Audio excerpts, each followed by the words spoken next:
House Manchireddy Kishan Reddy భూదందాలపై ప్రజల తరపున పోరాడుతానన్నారు కాంగ్రెస్ నేత మల్లెడ్డి రంగారెడ్డి. నయీం గ్యాంగ్ తో కలిసి మంచిరెడ్డి భూదందాలు నడిపాడంటూ డీజీపీకి ఫిర్యాదు చేశారు. దీనిపై పూర్తి స్థాయి విచారణ జరపాలంటున్న మల్లెడ్డితో మా correspondent Raghavendra face to face.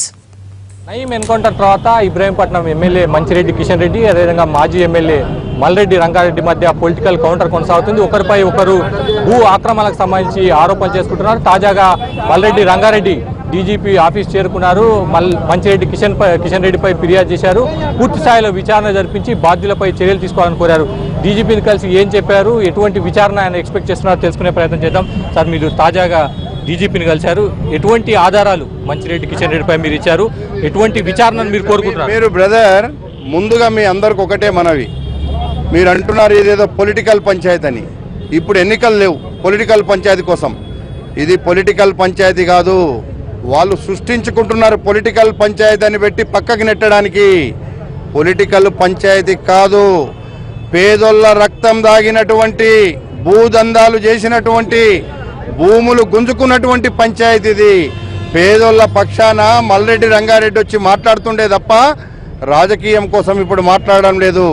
ఈ రోజు గడిచిన 7 సంవత్సరాల నుంచి ఆ ప్రాంతంలో నయీం, గ్యాంగ్స్టార్ నయీంతో కలిసి ఈ గ్యాంగ్స్టార్ కిషన్ రెడ్డి కొల్లగొట్టినటువంటి పేదల భూములను అన్యాయంగా, అక్రమంగా, దొడ్డిదారిన దందాలు చేసినటువంటి దాని మీదనే నేను పోరాటం చేస్తున్నా. పేదోళ్ళ పక్షాన పోరాటం చేస్తున్నా. పేదోళ్ళ కోసం మాట్లాడుతున్నా. పేదవాళ్ళ యొక్క రక్తం తాగినటువంటి వ్యక్తి మీద చర్య తీసుకోమని అడుగుతున్నా తప్ప నువ్వు పొలిటికల్ పంచాయతీ అనకూడదు. ఇది గ్యాంగ్స్టార్ నయీం, గ్యాంగ్స్టార్ కిషన్ రెడ్డి చేసినటువంటి భూదందాల మీద పేదోళ్ళ పక్షాన మల్లెడ్డి రంగారెడ్డి పోరాడుతున్నాడు. మల్లెడ్డి రంగారెడ్డి ఒక్కడే లేడు. మల్లెడ్డి రంగారెడ్డి వెనకాల వేలాది మంది ఉన్నారు.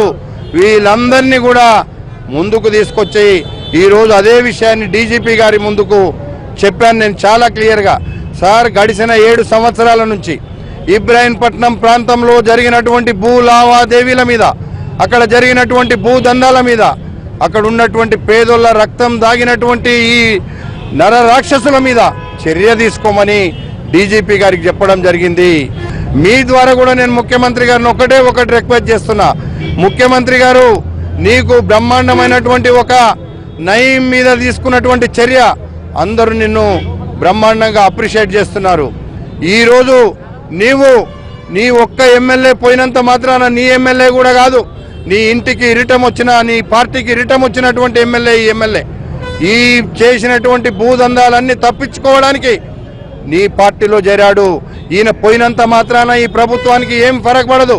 ముందు నువ్వు ఇతని పార్టీలోకి వెళ్ళి సస్పెండ్ చేసి అరెస్ట్ చేసి ఎంక్వైరీ చేస్తే, ఈ చెట్టును ఎట్లయితే పీకేసినవో ఈ ఏర్లందరినీ కూడా పీకేస్తే నీకు మంచి పేరు వస్తుందని ఈ సందర్భంగా మనవి చేస్తారు. గత 7 ఏళ్లుగా భూదందాలు చేశారు, భూ ఆక్రమణలకు పాల్పడారని మీరు ఆరోపిస్తున్నారు. ఇప్పటివరకు ఎన్నిసార్లు పోలీసు ఉన్నతాధికారులకు ఫిర్యాదు చేశారు, పోలీస్ స్టేషన్లో కేసులు పెట్టిన పరిస్థితి? నేను గడిచిన 6-7 సంవత్సరాల నుంచి ఆ ప్రాంతంలో భూదందాల మీద నేను చాలా సందర్భాల్లో ప్రెస్లో కానీ, ఆ ప్రజలలో కానీ, అఖిల పక్ష మీటింగులు కూడా, మేము పోలీస్ స్టేషన్ ఇబ్రాహీంపట్నంలో అరెస్ట్ అయిన కేసులు కూడా ఈయన చేసిన దందాల మీద పోరాడినాం.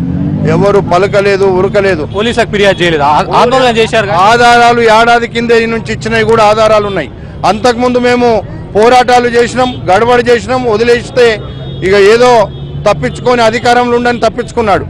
ఈ రోజు మీరు అధికారంలో తప్పించుకున్నారు, ఈ రోజు కూడా అధికారంలో ఉన్నారు, తప్పించుకోవడానికి అవకాశం లేదా? మరి అవకాశం ఉంది, తప్పించుకోవడానికి అవకాశం ఉంది.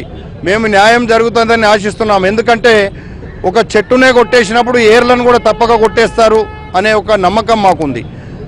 ప్రూఫ్తో సహా ఇచ్చినప్పుడు ఈ డాక్యుమెంట్లో ఉన్నటువంటి వ్యక్తులను కొంతమందిని అరెస్ట్ చేసినప్పుడు సొంత కిషన్ రెడ్డి కొడుకు, కిషన్ రెడ్డి కుటుంబం ఉంటే ఎందుకు అరెస్ట్ చెయ్యరు? తప్పు ఒప్పుకోమంటున్నారు కానీ ఆయన ఎటువంటి తప్పు చేయలేదంటున్నారు. అదే సమయంలో మీ మీద కూడా తీవ్రమైన ఆరోపణలు చేస్తున్నారు. నా మీద ఈరోజు తీవ్రమైన ఆరోపణలు చేస్తున్నాడు. తప్పు ఒప్పుకోవడం లేదు. ఇన్ని రోజులు చెప్పాలా వద్దా? మరి ఇన్ని రోజుల సంది చెప్పనోడివి 7 ఏళ్ల సంది నీకు గ్యాంగ్స్టార్తోని ఈ గ్యాంగ్స్టార్ మాట్లాడుకొని పంచుకోవడానికే సమయం పోయిందా? 7 ఏళ్ళయింది నువ్వు ఎమ్మెల్యేవై. ఎందుకు నువ్వు నా అవకతవకలు బయటికి తీయలేదు? నువ్వు మాత్రం పేదోళ్ళ దగ్గర ₹1 కోటి విలువ ఉన్నది 10 లక్షలకు, కోట్ల రూపాయలు దండుకున్న డబ్బులన్నీ తిరిగి పేదోళ్ళకు వచ్చేదాకా నేను పోరాడతా. మంచిరెడ్డి కిషన్ రెడ్డిపై ఆరోపణలు ఇంకా కొనసాగిస్తున్నారు. ఖచ్చితంగా విచారణ జరిగితేనే నిజానిజాలు బయటకు వస్తాయని కూడా చెప్తున్నారు. తన మీద ఎటువంటి ఆరోపణలకు కిషన్ రెడ్డి చేసిన ఆరోపణలు నిజం లేదని కూడా రంగారెడ్డి అంటున్నారు. కెమెరా మనోహర్తో కలిసి రాఘవేంద్ర, ఎన్టీవీ, హైదరాబాద్.